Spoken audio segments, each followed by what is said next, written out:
Selamat datang kembali dalam siaran materi Sistem Indonesia Emas. Hari ini, izinkan saya mengajak Anda bukan untuk memikirkan politik, bukan untuk menimbang struktur kekuasaan, tetapi untuk merenungkan dari mana kita datang dan kemana bangsa ini ingin pulang. Karena sistem Indonesia Emas bukan sekadar bacaan, ia adalah jalan pulang bagi pikiran, jiwa, dan cinta Anda terhadap Indonesia. Mari kita renungkan satu persatu. Yang pertama, kita pahami bahwa sistem Indonesia Emas bukan karya, tetapi kesadaran yang mengetuk pintu jiwa bangsa.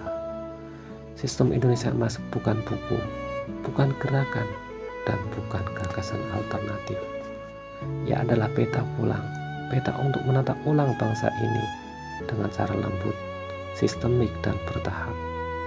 Sistem Indonesia Emas lahir bukan dari gedung-gedung besar, bukan dari seminar canggih, bukan dari pesanan kekuasaan.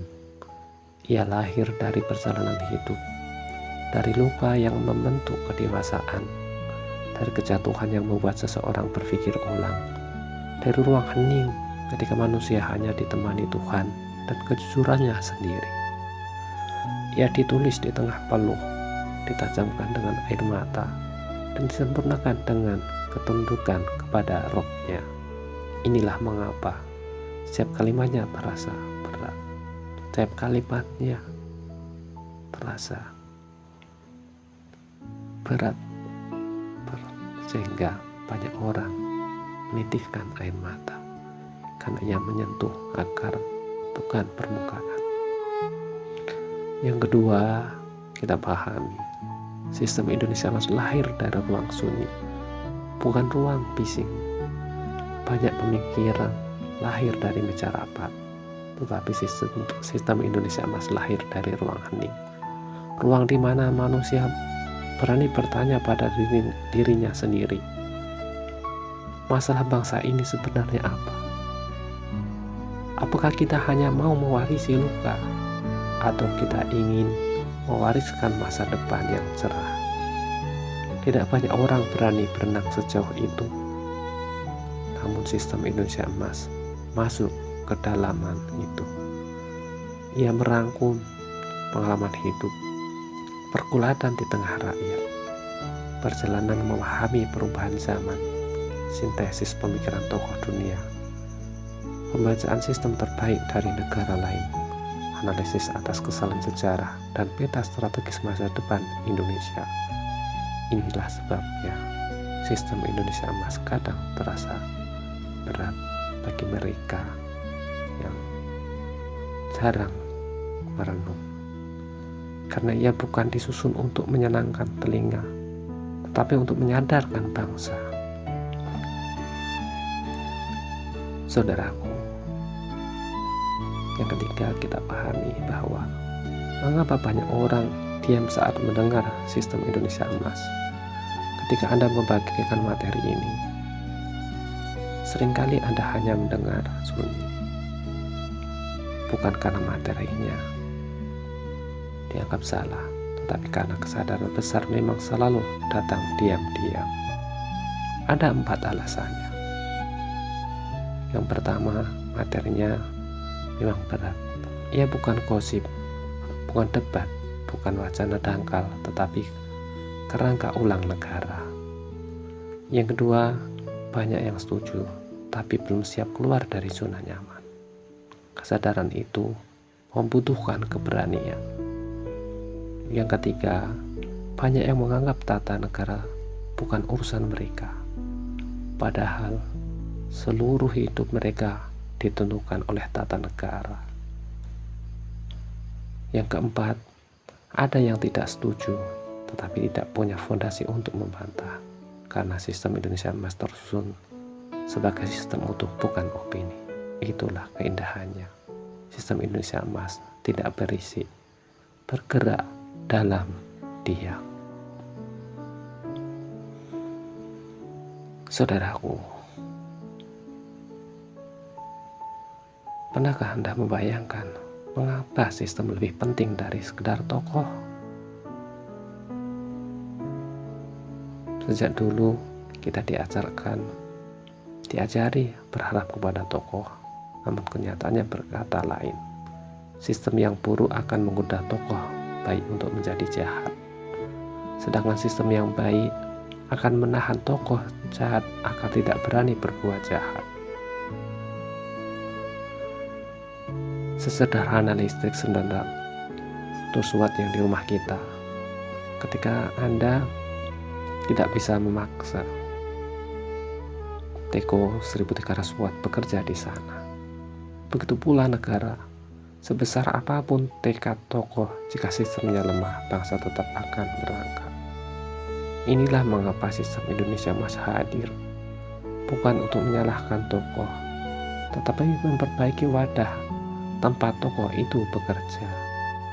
Karena kami memahami, kita sebenarnya juga memahami bahwa bangsa ini tidak kekurangan orang baik, tidak kekurangan orang pintar, tidak kekurangan tokoh-tokoh bangsa. Tidak henti-hentinya para tokoh berusaha menuangkan ide-ide terbaik, melakukan inovasi, masukan-masukan untuk perbaikan bangsa ini. Tetapi selama ini selalu stagnan. Ya, sesederhana seperti listrik rumah kita. Listriknya 900 watt, tetapi ketika kita membeli alat yang kapasitasnya lebih dari 900 watt, tentu tidak jalan. Itulah mengapa perlunya kita memahami bahwa sistem tetap harus di-upgrade. Yang kelima, hadirnya sistem Indonesia Emas, kalau dipahami sebenarnya adalah anugerah bagi sistem lama. Dalam dunia pemikiran, sebuah sistem tidak pernah terlihat kualitasnya jika tidak dibandingkan dengan sistem lain. Sistem Indonesia Emas bukan ancaman. Sistem Indonesia Emas adalah cermin. Dengan adanya sistem Indonesia Emas, sistem lama seharusnya terdorong untuk memperbaiki diri dan rakyat bisa memilih pilihan, sesuatu yang sangat langka dalam sejarah kebangsaan. Sistem Indonesia Emas bukan pesaing, tetapi ia adalah penuntun kesadaran. Saudaraku, wahai jiwa-jiwa yang menginginkan Indonesia lebih baik, sistem Indonesia Emas mengajak kita untuk melihat negara lebih dalam, memahami akar masalah, berhenti terjebak pada tokoh, mulai membangun kesadaran, walau harus berjalan seorang diri, mencintai bangsa dengan cara yang lebih dewasa. Karena pada akhirnya sistem Indonesia Emas adalah jalan pulang bangsa, jalan menuju kejernihan, kedisiplinan, dan jalan menuju ridhonya. Bukan karena ia sempurna, tetapi karena ia jujur menyentuh akar persoalan negeri ini. Saudaraku, jangan lupa sebarkan materi ini. Bukan untuk membesarkan channel ini, bukan untuk membesarkan nama saya, tetapi untuk membangkitkan kesadaran bangsa. Karena musuh bangsa ini sebenarnya bukanlah tokoh, bukanlah asing, tetapi ketidaksadaran kolektif. Dan ketidaksadaran kolektif itu adalah penyebab negara ini, bangsa ini tidak maju. Dan sebaliknya, kesadaran kolektif adalah sesuatu yang ditakuti oleh rejim jahat maupun asing yang rakus. Sampai jumpa pada edisi berikutnya. Semoga jiwa Anda semakin terang dan Anda merasa menikmati renungan ini. Sugeng Prayitno, perancang tata negara alternatif, Sistem Indonesia Emas.